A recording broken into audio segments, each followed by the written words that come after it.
Exercise number 5.2, question number 9. x minus 1 by x minus 2, x plus 1 का whole cube. Late करते हैं x minus 1 by x minus 2, x plus 1 का whole cube equal है a by x minus 2 plus अब b by x plus 1 plus c by x plus 1 का whole square plus d by x plus 1 का whole cube which is equation number 1. x minus 1 by x minus 2, x plus 1 का whole cube equals to LCM लेंगे तो x minus 2 साथ x plus 1 का whole cube आएगा बड़ी value. अब a x plus 1 का whole cube plus b x minus 2 x plus 1 का whole square plus c x minus 2 x plus 1 plus d x minus 2. Left और right side से जो divide वाली वैल्यूज़ हैं सेम है तो कैंसिल हो गई. x माइनस 1 इक्वल आया a x प्लस 1 का whole cube plus b x minus 2 x plus 1 का whole square plus c x minus 2 x plus 1 plus d x minus 2 which is equation number 2. x minus 1 equal आया a.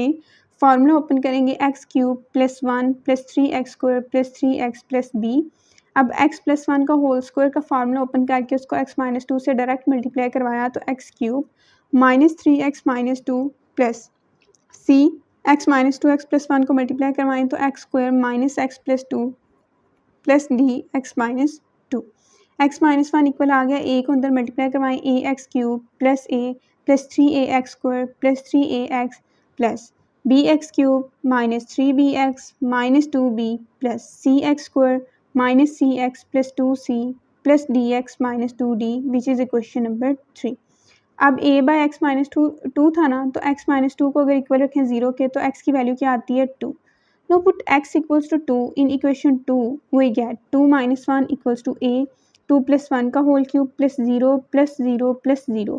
2 में से 1 minus करें तो 1 equals to a 2 plus 1 कितने हुए 3 का whole cube 1 equals to 27a तो a इक्वल आ गया 1 बाई 27. अब b के नीचे लिखा होता है x प्लस 1 तो x प्लस 1 को इक्वल 0 रखें तो x इक्वल आता है माइनस 1 के. ये इक्वल 0 सिर्फ उनको रखना होता है जिनकी पावर 1 होती है जो लीनियर होते हैं. तो put x equals to minus 1 in equation 2 we get minus 1 equals to 0 plus 0 plus 0 plus d minus 1 minus 2 equal आ जाएगा d minus 3 के माइनस माइनस से कैंसिल 2 राइट साइड पर जाकर 3 से जब डिवाइड होगा 3 जब लेफ्ट साइड पे आकर 2 से डिवाइड होगा तो d इक्वल टू 2/3. अब हमें b और c की वैल्यूज़ चाहिए तो इक्वेशन 3 में देखें b और c के साथ वेरिएबल कौन से हैं तो x क्यूब और एक्स स्क्वायर वेरिएबल है. तो comparing coefficient of x cube and x square पहले एक्स क्यूब के कोफिशिएंट कंपेयर करें तो a प्लस बी इक्वल आएगा 0 के. a की वैल्यू है 1 by 27 plus b equals to 0 b equal आ गया माइनस 1 बाई 27. अब एक्स स्क्वायर की कोफिशिएंट कंपेयर करें तो 3a plus c equals to 0 3a की वैल्यू है 1 by 27 plus c equals to 0 3 by 27 equal होता है 1 बाई 9 के तो plus c equals to 0 c equals to minus 1 by 9.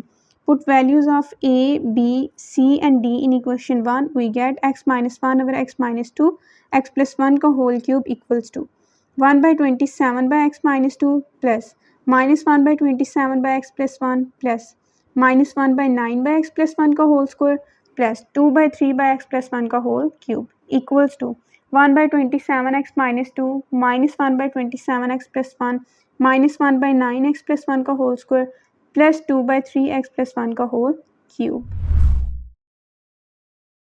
अगर आप ये लेक्चर कंप्लीट देखना चाहते हैं और इसके साथ साथ हजारों MCQs वो भी बिल्कुल मुफ्त तो अभी हमारी ऐप डाउनलोड करें हिप्पो ई लर्निंग प्रोग्राम और इसके साथ साथ don't forget to like share and subscribe to this channel.